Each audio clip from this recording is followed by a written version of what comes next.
Welcome to this edition of the Therapy Business Club podcast with me, Ewan Jupp, and my dear friend and business partner, Kev Webster. Now, on this session today, we just thought we'd free roll it and talk about what happens when, as a therapist, you sort of lose that, I suppose it's mojo, isn't it, Kev, really? And you're questioning, why the hell am I doing this? Who's listening? Is it really having an impact? And we all go through that. Not necessarily in therapy exclusively, but just in life in general. We can sort of lose our way. We question, are we doing this right? Am I in the right thing? Should I be doing something else? And how to recapture that initial sort of romance for why we do what we do. Because it's very important because, what we bring into a session is essentially what's transmitted and becomes part of a result or a non-result for our clients. So we want to show up, we want to be present, etc. And we want to be filled with a sense of purpose, why we're doing what we're doing. So we're going to cover some of these themes today. We'll just see how it rolls and go from there. So great to see you, as always, Kev, on this edition of the Therapy Business Club podcast. All well, I hope?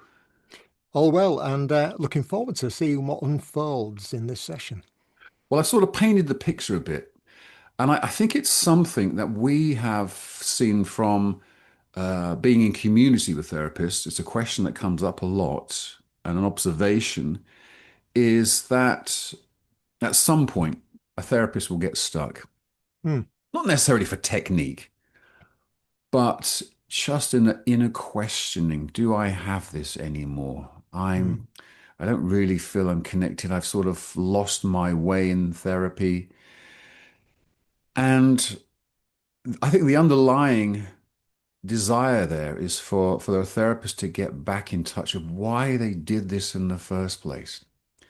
So I'm starting there is such a good question. Why do we do what we do? Why did we get into therapy in the first place? And by therapy, it could be hypnotherapy, it could be counseling, it could be coaching. I'm just in those areas of life where we're helping people with a transformative result. So Hmm. I experience from time to time down days. We all do, and both you and I know that that's just thinking that makes us feel down. It doesn't really exist externally, but nevertheless, it's an important emotion. People feel it, so we can't discount that. And that there have been times when, not for lack of engagement or good marketing, whatever, that sometimes I just feel that I don't connect, perhaps with Hmm. clients, and I lose my way. And the way I get back into thinking about helping people is just that I'm here to help people. This is not about me. Yes, there's a monetary return in exchange for my services most of the time. But I have found in my experience, Kev, that one of the best ways just to reconnect with the love we have for our particular type of therapy is just reminding ourselves, I'm doing this because ABC. My ABC would be is because I was transformed by this very thing that I'm now offering. I know it works. I know it's been of extreme help for me. B, I've invested time in this because I believe this is something that can change lives. And C, I remember the times, Kev, when I've had great sessions and it's brought it home to me that this shit works. And Hmm. it's had an impact on someone's life. Someone has come into my world with a condition, a problem, an issue, and has walked out from that exchange a different person, a better person, someone who's seeing life in a different way. Hmm. And when I remind myself of that, that brings a lot of personal satisfaction, but it helps me to remind myself that's why I'm doing this. I know sometimes we might have a therapy session. We don't always sense that level of excitement. Sometimes in therapy, if it's spread over sessions, or it just may be that there hasn't been the expected result. That happens, you know, Hmm. that happens in therapy. But I think overall, if someone is committed, knows what they're doing, and can rekindle passion, they'll get results. So I'm fortunate that it doesn't happen to me often, but I know from conversation in our community of therapists and reading wider, it is something that a lot of therapists can get stuck on. What am I doing? Why am I doing this? What's been your experience, Kevin? Have you sort of any personal things you've gone through, you've had to overcome in terms of re-engaging with what you love to do? Yeah, I mean, initially I got into hypnosis from an entertainment point of view. That was my intention. So I went and did some impromptu hypnosis training. And I just fell in love with the effectiveness of it. But Mm, interestingly enough, I didn't practice it as an entertainer because I was too nervous to actually test this. And I think it was for fear of it not working, which that's a very natural fear, a very natural response to working something that is because I wanted to put on like a magic show and add in some hypnosis because I thought that would make it even more magical. yeah. And I remember Freddie Jacquin saying that um, if someone's performing magic, you know the secret of the magic trick. So it doesn't have a wow effect on you. But the audience are like, whoa, how did you do that? That's incredible. But that's when you're performing magic. But when you're actually practicing hypnosis, quite often the person who you're working with is like, whoa, that was amazing. And also you're left with, whoa, that was amazing. And you don't know the secret to the trick as well. You never will. It's never revealed. Yeah. And that, to me, that was really, really exciting to hear that. And Freddie's been a great mentor to me. And so I think, the passion was I wanted to entertain people. I wanted to help people realize that magical thinking is a really powerful thing. And that sort of connects with my wanting to be playful and realizing that when we kind of like relax out of all the responsibilities of life and the mundane Mm, and then connect like children do to believing in magic, then I think that's quite a transformative thing for people. But then when I saw the power of hypnosis, learning the impromptu with Anthony Jacquin, Freddie's son, I wanted to learn hypnotherapy. So I just instantly transitioned from I want to be a performance artist to I want to be a practitioner. And I had those fears and doubts. And I just think that those are perfectly natural. I wasn't broken. It was just that I had those natural human doubts about the ability and effectiveness of it. mm, Um, but to be quite honest, I fell off the horse a couple of times. I got back on again, and you get results, and it kind of like bolsters your conviction. Um, Nowadays, um, I don't often kind of like get into a funk about anything like that yeah. because, and you used the words earlier, that passion and that love. Well, it is like a love affair, isn't it? Mm, Hypnosis, it is like a love affair. And, it's not always, roses and chocolates. Sometimes we might have a client who just isn't ready, or maybe there's a bit of resistance there, and we may take it personally. mm, It isn't personal. If we've gone with the intention in our heart to help that person to the best of our ability, and it hasn't landed in the way that we would have hoped it to, that isn't something that should be knocking us or derailing us. That's just a reminder that we're not infallible, we're human, and we don't have magic powers that work every time. mm, And it's humbling mm, in that sense. And so I've learned not to take it personal if things don't land. The other thing is as well, people are so quick to jump to conclusions. So a hypnotherapist might work with somebody and then they've not heard from a client for 2 weeks and think, oh, no news is bad news. And then 4 weeks later, they bump into them and they say, oh my goodness, my life has changed so much. It's been so that thought of, oh, they haven't been in touch, so it can't have worked. Well, maybe they were just out having lots of fun and finding this new life that they've just regained. that's possible. The Yeah. assumption that it hadn't worked is because we Yeah. haven't heard anything. We're the last people to find out. I mean, try asking clients for a review, and there's a measure of just how important we are after the effect. But actually, we make that assumption and we tell ourselves a story. And really, we should know better Mm. because we know how powerful stories are because we use them as metaphors in our hypnosis every day. Yeah. So, so I've kind of like got to a stage now where I realize that I'm not taking it too seriously or personally.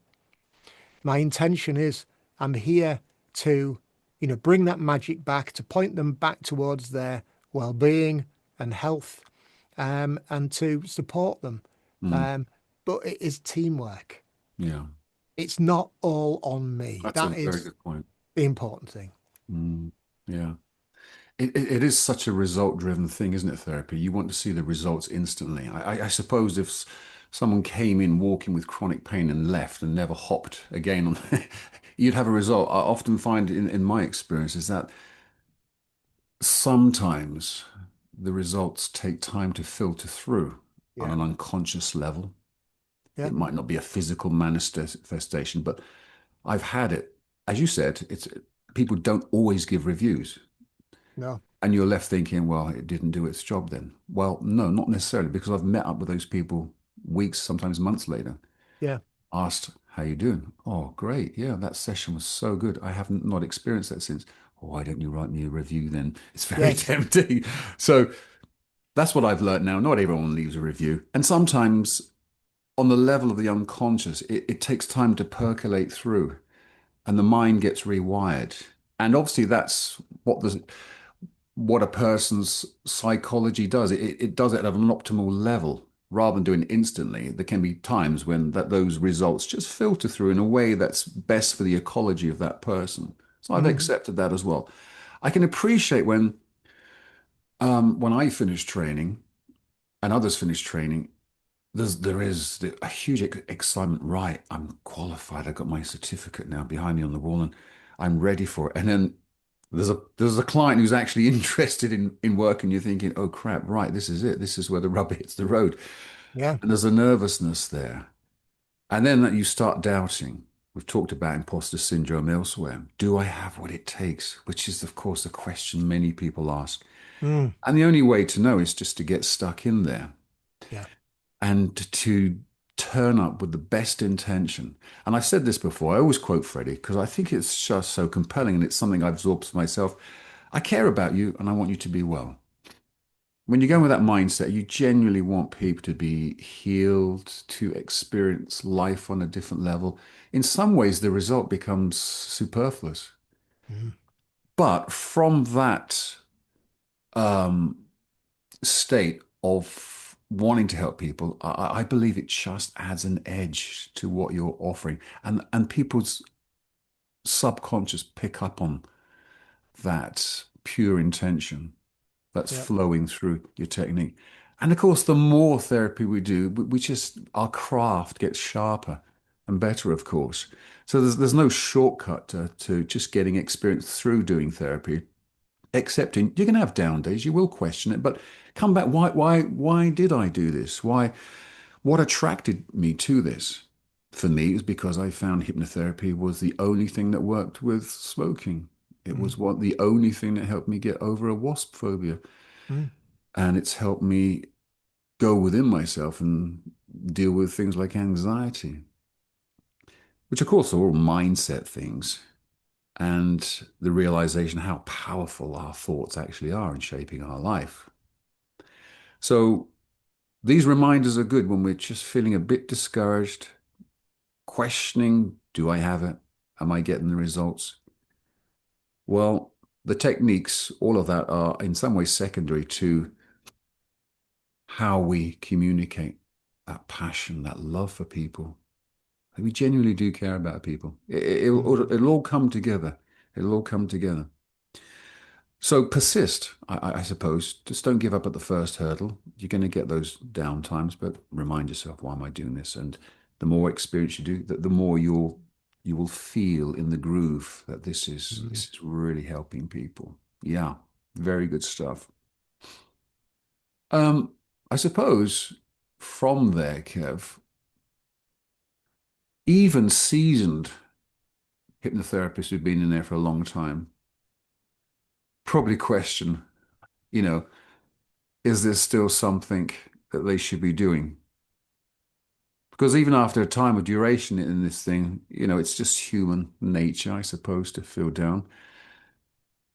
And whatever results they may be getting, for whatever reason, they just feel perhaps this is time to perhaps try something else in life. Have you ever come to a stage where you've been discouraged or thought, that was good, that was a season, I'll move on to something else now? Or perhaps you've combined something else with hypnotherapy that has enhanced it or just taken you to a different level? Well, at the beginning, really, I was exploring different sort of modalities. I looked at Richard Hill's Mirroring Hands, which I absolutely loved. Mm. I looked at The Swan, Bob Burns, The Oh, Swan. yeah. I looked at Ho'oponopono. I looked at many different ways of helping people and supporting people. And over a period of time, I found the ones that I really loved. And quite often, the ones I really loved are the ones that I got some really good results with, because Mm. obviously that's a positive feedback loop. Yeah. Um, and so I've always stayed open to learning new things, though I haven't fallen into the trap of being a sort of technique or strategy junkie where, oh, I'll be ready when, Mm. because we're always ready.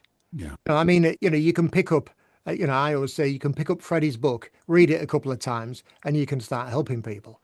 And I firmly believe that. Mm. And but some people, out of insecurity, think, no, I need to learn something else. I need to. So the question for people really is to say, am I operating from an insecure feeling, or are these genuine concerns? And quite often they're operating out of insecure feelings. So I haven't got insecure with what I've done. There have been Mm. some sessions where I've actually gone in, armed to the teeth with all the scripts and everything, and then found that it was a completely different issue. And I've had to wing it. Yeah. And they've been some of the best sessions ever, because preparation doesn't always lead to the best results. And Yeah. sometimes when we just have to fly by the seat of our pants, we actually turn up very authentically, and we remind ourselves, come on, we've got this, we've done this before, and we're here to help them and support them, and trusting our own wisdom to come forward and to support us to support them. I Mm. did have a shift, probably about a year ago or so, where I started to study the three principles, and I really saw something. I really saw something.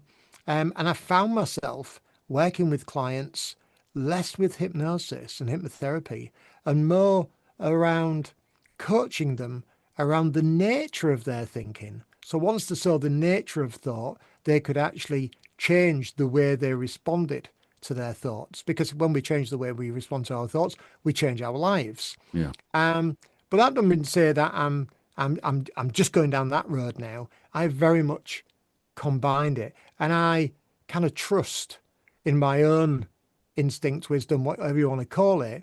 So when I get a client, I tend to go without a set um, diagnosis procedure or whatever you want to call it. And on that first session, I'm just curious. Mm. I'm curious for what comes up from them. I'm curious to how I get a sense of what's most alive and appropriate. And I tend to go with that. Mm. And people might think, oh, well, that comes with experience. Well, of course it does.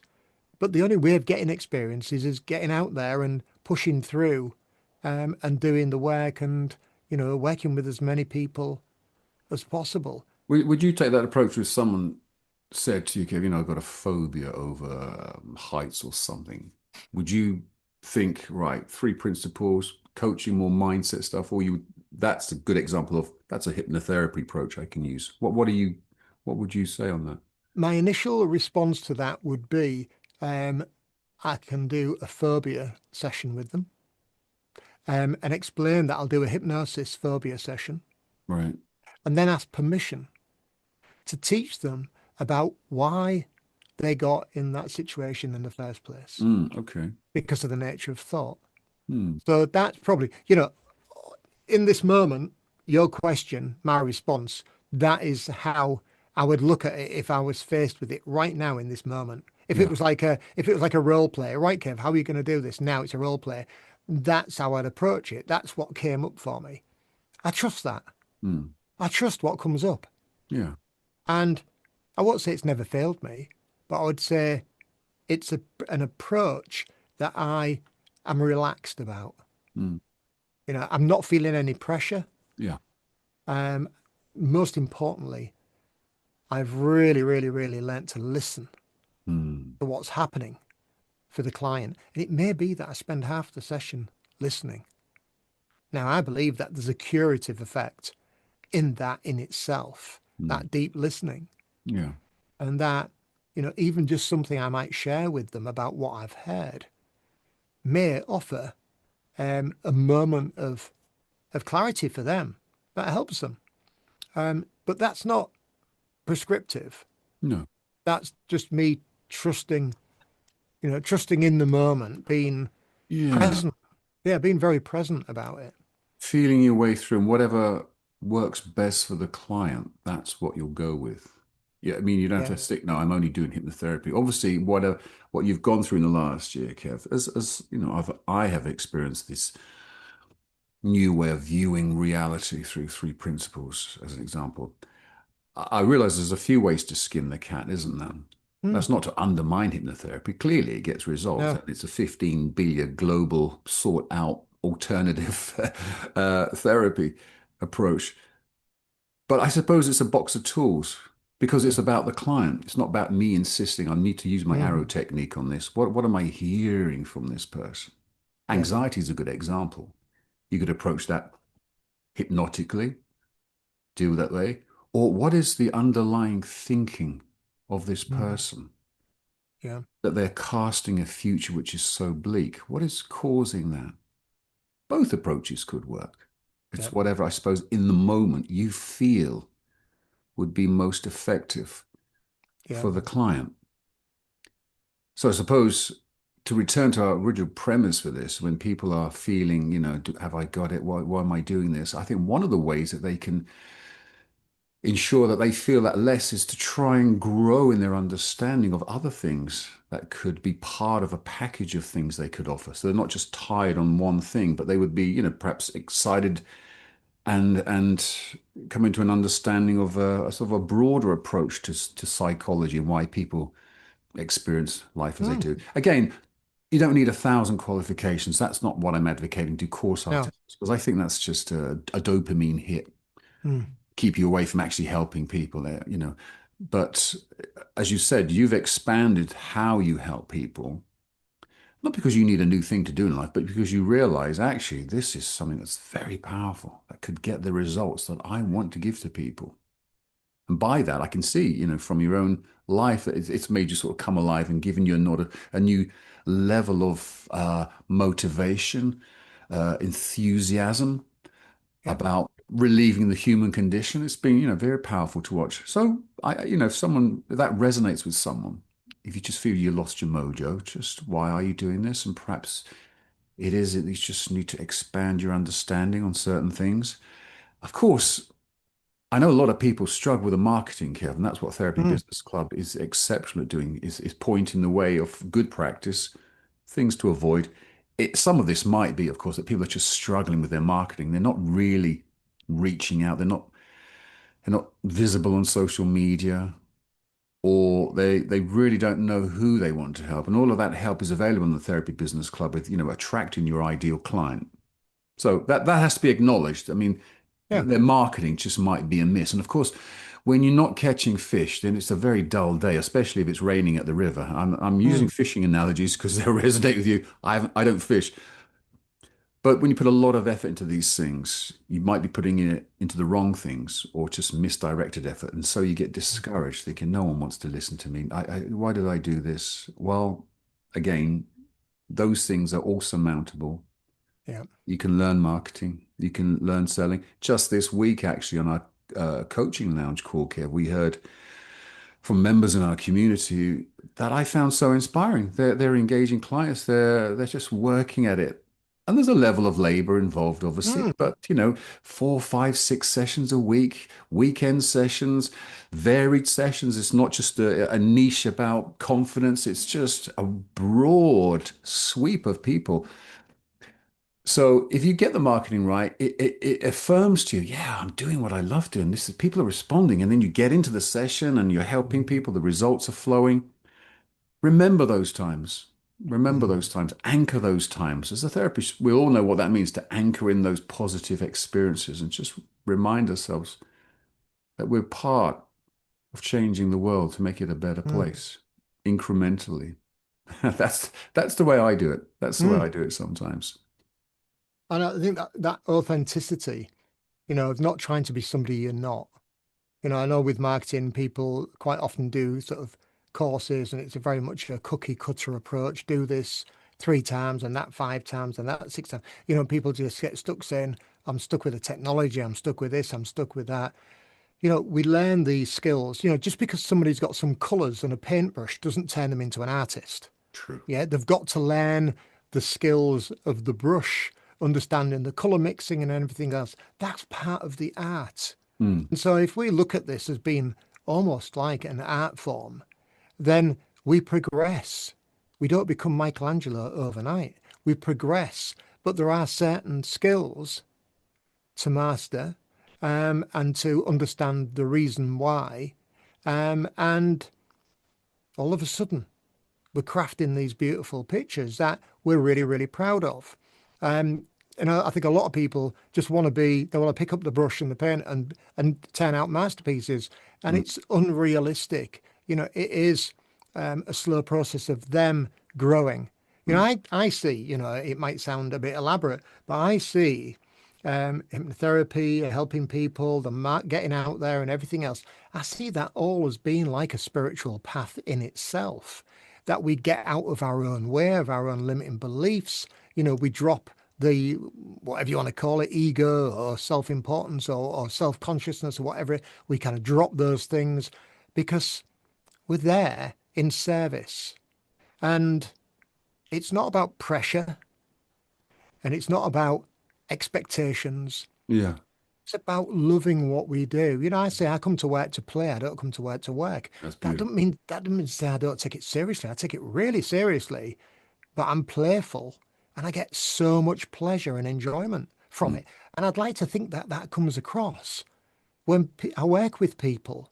definitely. Um, one of my coaches said it is your job to lift people's spirits and give them a view of what life can be like Mm, once they get past their that's limiting wonderful. thoughts. Yeah, And I'm like, wow, yeah, what a job to yeah, lift people's spirits. yeah. And so when I go back to why I wanted to do hypnosis, I wanted to do hypnosis and mind reading, mentalism, because I saw it as being a way of lifting people's spirits and giving them some enjoyment, because that's the enjoyment I get from watching people like Darren Brown and people like that. It just makes me, and to sit in a theatre and to hear three adult, a mum and dad and a daughter behind me, and mum going, he really does have magical powers. And dad going, well, I've seen it for my own eyes now. That's impossible. He really does read minds. And the daughter to say, oh my God, that was real magic. To Yeah. hear people behind, and it just put a big smile on my face to think, oh my God, he has lifted their spirits to believe in something beyond this, what we Mm, see here. yeah. And and that was my intention. Now I get to do it in a therapeutic way. Mm, And, I have done some mentalism and magic, and it's great to see that. So, we all come on this path for different reasons, yeah. and staying on that path and Mm, having fun with it, enjoying it, and getting so much satisfaction beyond the financial. In fact, I believe this, and it may be controversial. I think if you continue to enjoy it and to love it and to have this love affair with it and this passion for it and to feel that bliss, the byproduct is you get financially rewarded, mm, yeah. not chasing money. Yeah. Because when we're chasing money, we're chasing something. And if we're chasing something, it's always out of sight. We Yeah. forget about the money in a sense. Yeah. And we just love and do it. And we turn up and we're passionate and we're enthused. And people can feel it, that it's a palpable thing. Mm, the money flows in. Yeah. Um, some people might sound a bit woo woo. I'm not particularly woo woo. It's working, and it's great fun, and I just feel so blessed Yeah, that's a good word. to be here doing what I do, and that's what I wish for all the other hypnotherapists out there to feel blessed Mm. because we are I doing think what we're doing. I believe humans are altruistic. We genuinely do want to help each other. And when we can keep that in front of us, I'm doing this to help someone, it does help it. And it puts everything else secondary, as you say. Once you start chasing the money, well, I've only got clients, then you become frustrated. Your thinking is murky. You're probably more prone to doing silly things with your budget and saying things that you'll probably regret later. But to be altruistic in your thinking, Mm, to be out there, an attitude of in service, I will help anyone I can today. And of course, out of that flows the enjoyment, flows financial remuneration, flows longevity. We have someone obviously in our therapy business club who's been doing hypnotherapy, I guess, for 40 odd years. You mm, can't do that unless you're one, good at what you do, but also I have a sense that said hypnotherapist really has enjoyed those years and has yeah, had it in mind that he's in service to people. yeah. And the rest are just superfluous details that will take care of themselves. Mm, Now, I know it's hard when you're beginning because you are chasing the money and you probably want to get out of a job and make it a full-time thing. And of course, marketing, all of that stuff is something you can learn. mm, But what really needs to be at the forefront is that sense of passion. I am here to mm, make the world a better place. And I'm here to help people unconditionally with what I have. I think I think it's a great place to stop, Kevin. I think there's been a lot of mm, takeaways from today. mm, We've meandered a bit, but I think it's all been on point with some good insights from our own experiences and just picking up on what some of our own therapists have said as well. And I hope that's beneficial to everyone who's listened today or watched this on YouTube. That's it. If you're more interested in what we do as Therapy Business Club, it's all explained on therapybusinessclub.com. The resources, the store we have, the community we have, the coaching that's available for you as a therapist. It doesn't matter whether you're just starting out or you're perhaps 10 years down the line, we've got something for you that will really help you stay for the long term, helping people from the heart of everything we've just talked about today. Right, we'll leave it there. And any other final closing words, Kev? keep feeling that bliss. There you go. Keep feeling that bliss. Thanks for being here. We'll see you on the next episode of the Therapy Business Club podcast. Peace. Have a great day.